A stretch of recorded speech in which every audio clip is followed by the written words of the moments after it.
आउज़ बिल्ला मिनश शैतानिर रजीम बिस्मिल्लाहिर रहमानिर रहीम रब्बे ज़िदनी इल्मा। ऐ अल्लाह ताला मेरे इल्म में इजाफा फरमा और मुझे सच बोलने की तौफीक अता फरमा। अस्सलाम वालेकुम जिन जान पाकिस्तान जी। जिन जान पाकिस्तान जी, ओए सब तो पहले गोली क्यों चलाई होया दस होए? जनरल तू भी दस होए, शहबाज शरीफ तू दस होए, मोहसिन नकवी तू भी दस। अता तारड़ बड़ा तू छुल छुल करना सा ना, देख की ਤੁਹਾਡਾ हाल होन लगा हुण। एना जो तौबा नौस बिल्ला जो टिकटॉक क्वीन। देखो यार की जिन जान पाकिस्तान जी की साडे ते अजाब नाजल कर दिता है इस जरनल ने। अजाब हैगा जे उतो मजीद निजामी वर्गे बेगैरत आदमी वो कहते ने जी गुड गवर्नर। मजीद निजामी बेगैरत आदमी, तेन शर्म नहीं आती यहो जिहा वरगलांदियां पब्लिक नूं? झूठ बोल के अपने बच्चों को हराम सारी जिंदगी तू खंजीर खुआया। खंजीरा खंजीर दे पुत्रा, तेरी औलाद भी तेरी मां भी जमन वाली खंजीर नहीं सी, जिन्हें तेरे वर्गा नसूर पैदा किया। सारी जिंदगी झूठ की कमाई नाल ही अपने बच्चे पाले। तेन शर्म नहीं आती? ऐ कहंदे आ महंगाई आसमान नूं हथ ला रही है, तुसी गिरदान लाई है जी महंगाई खत्म कर दी, मैशत ठीक हो गई। कितों ठीक हो गई होए?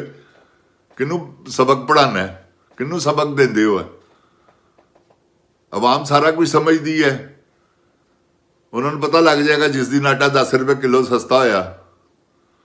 उन्होंने सब पता पेट्रोल किसले महंगा होंदा, किसले सस्ता होंदा है, ते किस वेले महंगाई अज तक कदी होई है घट है?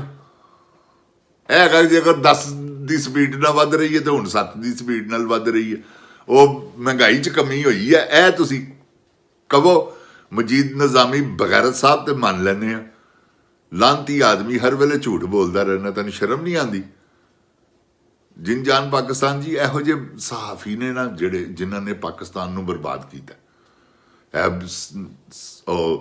सेठी होया नजम सेठी, सलीम बुखारी होया, ए जेड़े बहुते अपने वालों फिलासफर बनते हैं ना, ओडे ही नकम्मे ने और ओडे ही रिश्वतखोर, ओडे ही लानती लिफाफी वड्डे। मैं तुहानूं हकीकत कह रहा मैं। कोई को विग वाला भी हैगा जिन्हों भेजिया सी उन्हें टोकरी, उसका नाम नहीं मैनूं बेशरम दे बच्चे का आ रहा।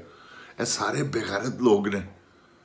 जिन जान पाकिस्तान जी, इन्होंने पाकिस्तान नूं बर्बाद किया, अवाम नूं बुखला रहे ने, अवाम नूं वरगला रहे ने। अवाम नूं बुखलाना इन्होंने की, अवाम तो इन्हों बुखला देगी इंशाअल्लाह अल्लाह के हुक्म नाल। बुखला गए क्योंकि अवाम तो टल ही नहीं रही। वो तो कहते नहीं इमरान खान जिंदाबाद।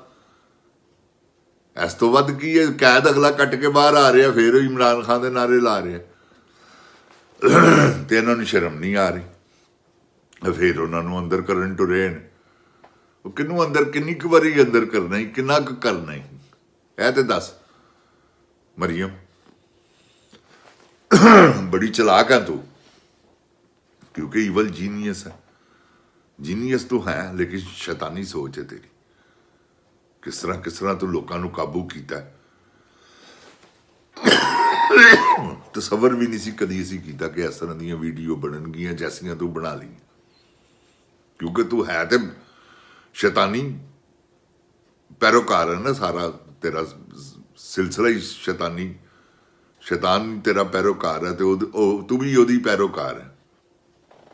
क्योंकि तेन वेख के शैतान भी वैसे आपस की गल है शर्मा जाए, क्योंकि मैं तो कुछ भी नहीं गा, शैतान तो हैगी। जिन जान पाकिस्तान जी, अल्लाह ताला सब देख रहा वै, ये जुलम देख रहा वै, एदियां सियातियां देख रहा है। इन्होंने लोगों दी धियां भैनों बेआबरू किया औरत होके। इन्हें यासमीन राशिद ते की जुलम किए ने, देख लो ना तुसी। ऐ कर रही है, होर कोई भी नहीं कर रहा। क्योंकि अब्बे टिंडे नूं बोडो आउट कर दिता। 60,000 की लीड नाल यार जीती आ। मानसरेवा का प्यो बिल्कुल ही समझ लवो तुसी धड़म करके डिग्या जी। तो जिन जान पाकिस्तान जी, इन्हों के वक्त खत्म हो गए ने। तुसी ये गल मैं तुहानूं हकीकत कह रहा। ऐ ते देखो मैं तुहानूं गल दसां, मुस्लिम लीग वालिओ, पटवारिओ, ਤੁਸੀਂ ਕਿੱਡੇ ਜ਼ੁਲਮ ਕੀਤੇ ਨੇ, ਕਿੱਡੀਆਂ ਮੁਕਬਰੀਆਂ ਕੀਤੀਆਂ, ਤੇ ਤੁਹਾਡੀ ਸ਼ਾਮਤ ਆਉਣ ਲੱਗੀ ਜੇ। ਲੇਕਿਨ ਇਹ ਫਿਰ ਵੀ ਇਹ ਨਹੀਂ ਕਰਨਗੇ ਜੋ ਤੁਸੀਂ ਕੀਤਾ। ਇਹ ਸਭ ਮੁਕਬਰੀਆਂ ਨਾਲ ਹਰ ਜਿੰਦ ਜਾਨ ਪਾਕਿਸਤਾਨ ਜੀ, ਇੱਕ ਇੱਕ ਮਿੰਟ ਦੀ, ਇੱਕ ਇੱਕ ਮਹੱਲੇ ਦੀ, ਇੱਕ ਇੱਕ ਗਲੀ ਦੀ ਰਿਪੋਰਟ ਹੈ। ਉਹ ਐਸੀ ਖੱਚ ਔਰਤ ਹੈ, ਉਹਨੇ ਇੱਕ ਸੈੱਲ ਬਣਾਇਆ ਹੈ ਜਿੱਥੇ ਸਾਰੀਆਂ ਸ਼ਿਕਾਇਤਾਂ ਜਾਂਦੀਆਂ, ਫਲਾਣਾ ਬੰਦਾ ਇਹ ਕਰ ਰਿਹਾ, ਫਲਾਣਾ ਬੰਦਾ ਇਹ ਕਰ ਰਿਹਾ, ਫਿਰ ਇਹ ਚੁਕਵਾਉਂਦੀ ਹੈ ਕਿ ਉਹਨੂੰ ਚੁੱਕੋ, ਉਹਨੂੰ ਚੁੱਕੋ, ਉਹਦੀ ਭੈਣ ਨੂੰ ਤੰਗ ਕਰੋ, ਉਹਦੀ ਮਾਂ ਨੂੰ ਤੰਗ ਕਰੋ। ਅੱਛਾ, ਇਹ ਨਹੀਂ ਮੰਨਦਾ, ਇਹਦੇ ਬੱਚੇ ਨੂੰ ਇਹਦੇ ਪਿਓ ਦੇ ਸਾਹਮਣੇ ਨੰਗਾ ਕਰੋ। ਇਹੋ ਜਿਹੀਆਂ ਹਰਕਤਾਂ ਵੀ ਕਰਦੀ। ਬਦਕਾਰ ਔਰਤ ਹੈ ਨਾ, ਇਹਨੂੰ ਕੀ ਵਾਧਾ ਘਾਟਾ। ਬਸ਼ਰਮ ਔਰਤ ਹੈ, ਇਹਦੇ ਵਾਸਤੇ ਕੋਈ ਚੱਕਰ ਹੀ ਨਹੀਂ ਗਾ। ਜਿਹੜੀ ਯਾਰ 13-14 ਸਾਲਾਂ ਦੀ ਉਮਰ 'ਚ ਗਰਾਜ 'ਚ ਵੜ ਗਈ ਤੇ ਬਾਕੀ ਕੀ ਰਹਿ ਗਿਆ। ਇਹ ਮੁੱਢੋਂ ਵਿਗੜੀ ਗਈ ਤੇ ਇਹਦੇ ਵਾਸਤੇ ਇਹ ਗੁਨਾਹ, ਕੋਈ ਗੁਨਾਹ ਇਹਨਾਂ ਦੀ ਅਹਿਮੀਅਤ ਨਹੀਂ। ਇਹ ਸਿਰਫ ਆਪਣੇ ਆਪ ਨੂੰ ਵਜ਼ੀਰ ਆਜ਼ਮ ਬਣਾਉਣ ਟੁਰ ਪਈ। ਬੱਦੀ ਹੈ ਪੁੱਤਰੇ, ਕਿਹੜਾ ਵਜ਼ੀਰ ਆਜ਼ਮ? ਇਹ ਤੂੰ ਨਜਾਇਜ਼ 47 ਫਾਰਮ ਤੇ ਤੈਨੂੰ ਸੀਟ ਲੱਭੀ, ਉਤੋਂ ਤੂੰ ਵਜ਼ੀਰ ਆਲਾ ਬਣ ਗਈ। ਇਹ ਤੇ ਉਹਦੀ ਕਰਮ ਨਵਾਜ਼ੀ ਹੈ ਤੇਰੇ ਤੇ, ਕਿਹਦੀ? ਸਿਪਾ ਸਲਾਰ ਦੀ। ਕਿਉਂਕਿ 6-6 ਘੰਟੇ ਦੀਆਂ ਮੁਲਾਕਾਤਾਂ ਜਿੰਨ ਜਾਨ ਪਾਕਿਸਤਾਨ ਜੀ, ਫਿਰ ਮੂੰਹ ਖਾਵੇ ਤੇ ਅੱਖਾਂ ਸ਼ਰਮਾਣ। ਇੱਕ ਪੰਜਾਬੀ ਦੀ ਮਿਸਾਲ ਹੈ, ਫਿਰ ਬੰਦੇ ਨੂੰ ਕੁਛ ਦਿਓ ਤੇ ਗਿਵ ਐਂਡ ਟੇਕ ਤੇ ਹੁੰਦਾ ਹੀ ਹੈ ਨਾ। ਉਹਨੇ ਕਿਹਾ ਜਾ ਮੌਜਾਂ ਲੈ, ਆਪ ਉਹ ਨਸ਼ਈ ਹੈ, ਸ਼ਰਾਬ ਦਾ ਰਸੀ ਹੈ। ਉਹ ਜਿਸਲੇ ਵੀ ਦੇਖਦਾ ਹੈ ਐਂ ਕਰਕੇ ਸ਼ਾਮ ਪਈ ਹੈ, ਇਹ ਸਾਰੇ ਸ਼ਾਮ ਵੇਲੇ ਹੀ ਉਸ ਜਿਸਲੇ ਉਹ ਪੀਣੀ ਸ਼ੁਰੂ ਕਰਦਾ ਹੈ, ਸਾਰੇ ਆਰਡਰ ਉਹਦੇ ਕੋਲ ਉਸ ਵੇਲੇ ਕਰਵਾਉਂਦੇ ਨੇ। ਤੇ ਅੱਲਾਹ ਤਾਲਾ ਆਪਣੀ ਪਨਾਹ 'ਚ ਰੱਖੇ ਜਿੰਨ ਜਾਨ ਪਾਕਿਸਤਾਨ ਜੀ। ਪਾਕਿਸਤਾਨ ਦੇ ਹਾਲਾਤ ਇਹਨਾਂ ਨੇ ਬਹੁਤ ਖਰਾਬ ਕਰ ਦਿੱਤੇ ਨੇ। ਅੱਲਾਹ ਤਾਲਾ ਦਰੁਸਤ ਕਰਨ ਵਾਲਾ। ਤੇ ਅੱਲਾਹ ਤਾਲਾ ਅੱਗੇ ਤੁਸੀਂ ਆਰਜ਼ੂ ਕਰੋ ਕਿ ਇਹਨਾਂ ਬਿੱਜਾਂ ਕੋਲੋਂ, ਇਹਨਾਂ ਬਲਾਵਾਂ ਕੋਲੋਂ, ਇਹਨਾਂ ਲੁਟੇਰਿਆਂ, ਚੋਰਾਂ, ਡਾਕੂਆਂ ਕੋਲੋਂ ਅੱਲਾਹ ਤੁਹਾਨੂੰ ਖੁਲਾਸੀ ਕਰਵਾਵੇ ਤੁਹਾਡੀ। ਜਿੰਨ ਜਾਨ ਪਾਕਿਸਤਾਨ ਜੀ, ਮੈਂ ਤੇ ਇੱਕੋ ਹੀ ਗੱਲ ਜਾਣਨਾ ਕਿ ਜ਼ੁਲਮ ਕੀਤਾ ਹੈ, ਕਦੀ ਐਸਾ ਨਹੀਂ ਹੋਇਆ ਕਿ ਉਹ ਸਾਹਮਣੇ ਨਾ ਆਵੇ। ਇਹ ਜਿਹੜਾ ਜੋ ਇਹਨਾਂ ਨੇ ਕਰ ਦਿੱਤਾ ਹੈ ਨਾ, ਜੋ ਇਹਨਾਂ ਨੇ, ਔਰ ਇਹਦੇ 'ਚ ਸਭ ਤੋਂ ਵੱਡਾ ਹੱਥ ਸਾਡੀ ਅਦਲੀਆ ਦਾ ਵੀ, ਸਹਾਫੀਆਂ ਦਾ ਵੀ, ਫਿਰ ਸਟੈਬਲਿਸ਼ਮੈਂਟ ਤੇ ਤੁਹਾਨੂੰ ਪਤਾ ਹੈ ਹੀ ਹੈ, ਇਦਾਰੇ ਜਿਹੜੇ ਨੇ। ਇਹ ਚੀਫ ਸਾਹਿਬ, ਪਿਛਲਾ ਚੀਫ ਜਿਹੜਾ ਸੀ ਆਫ ਆਰਮੀ ਸਟਾਫ, ਉਹ ਦਯੂਸ ਮਰਦੂਦ, ਉਹ ਵੀ ਬੜਾ ਵੱਡਾ ਬਗੈਰਤ ਆਦਮੀ ਸੀ, ਤੁਹਾਨੂੰ ਪਤਾ ਹੈ। ਇਹ ਉਸ ਤੋਂ ਵੱਡਾ ਬਗੈਰਤ ਆ ਗਏ ਤੇ ਤੁਸੀਂ ਬਗੈਰਤਾਂ ਨਾਲ ਲਾਇਆ ਹੈ ਮੱਥਾ। ਤੇ ਇਨਸ਼ਾਅੱਲਾ ਅੱਲਾਹ ਤਾਲਾ ਖੈਰ ਕਰੇਗਾ। ਕੋਈ ਗੱਲ ਨਹੀਂ, ਹੱਕੋ ਬਾਤਲ ਦੀ ਜੰਗ ਹੈ।